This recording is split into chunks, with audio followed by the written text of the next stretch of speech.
মেয়েরা যখন বাচ্চাদেরকে নিয়ে আসতেছে আমাকে বলতেছে, হালিমা এই দুর্বল গাধা নিয়ে তুমি কোথায় যাবা?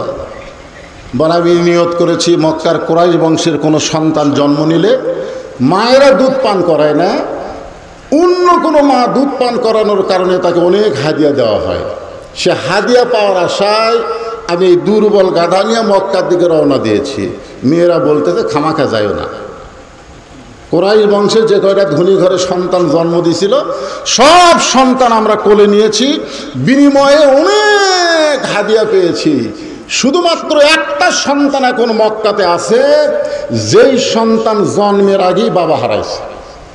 আমরা খোঁজ নিয়ে দেখছি তাদের অবস্থাও ভালো না, দেওয়ার মতো কিছু নেই। খামাখা তুমি আর যাও না। হালিমাতুস সাদিয়া বলে, রে নবীর সাহাবীরা, আমি যখন অন্যান্য মেয়েদের মুখে এই কথা শুনলাম, আমার দুর্বল গাধাকে আমি তিরস্কার করে বললাম, গাধা আর মক্কায় যাস না, মক্কায় গিয়ে কোনো লাভ নাই, ধনী ঘরের সব সন্তান নেওয়া হয়ে গেছে। আমি একজন গরিব অসহায়, মক্কায় আর যাব না। এই কথা সেই মাত্র আমার গাধাকে বলেছে, সঙ্গে সঙ্গে গাধা তার কান দুইটা খরগোশের মতন খাড়া করে এই দুর্বল গাধা এত জোরে মক্কার দিকে দৌড়ানো শুরু করলো। দৌড়াইতে দৌড়াইতে আল্লাহর কাবা ঘরের পাশে গিয়ে পড়ে গেছে। এত জোরে দৌড়, এই দুর্বল গাধা যে হাঁটতে পারে না, সে দৌড়াইতে দৌড়াইতে আল্লাহর কাবা ঘর যেখানে আছে কাবা ঘরের পাশে ঘুরমি খেয়ে পড়ে গেছে।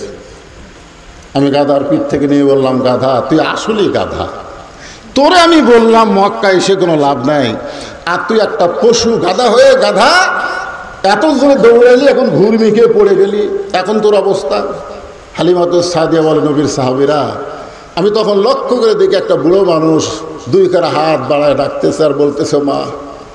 বহু মেয়েরা এসেছিল, তারা ধনীদের সন্তানদেরকে নিয়ে গেছে, কিন্তু একটাবার কেউ আমার নাতির দিকে তাকাই হলো না। তুমি যখন সবার শেষে আইছো মা, একটাবার আমার নাতিটার দিকে তাকাও, একটাবার আমার নাতিটাকে একটু কোলে নাও। হালিমাতুস সাদিয়া রাগ করে বলে, মুরব্বী, আমি আপনার নাতিকে দেখার জন্যে মক্কায় আসি নাই, আমি ধনী ঘরের সন্তান পাওয়ার আশা করেছিলাম, কিন্তু এই গাধা আমার সর্বনাশ করেছে। এই গাধাকে যেই মাত্র বললাম বনি সাদ করতে ফেরত যাও, কিন্তু গাধা মক্কার দিকে দৌড়ানো শুরু করলো।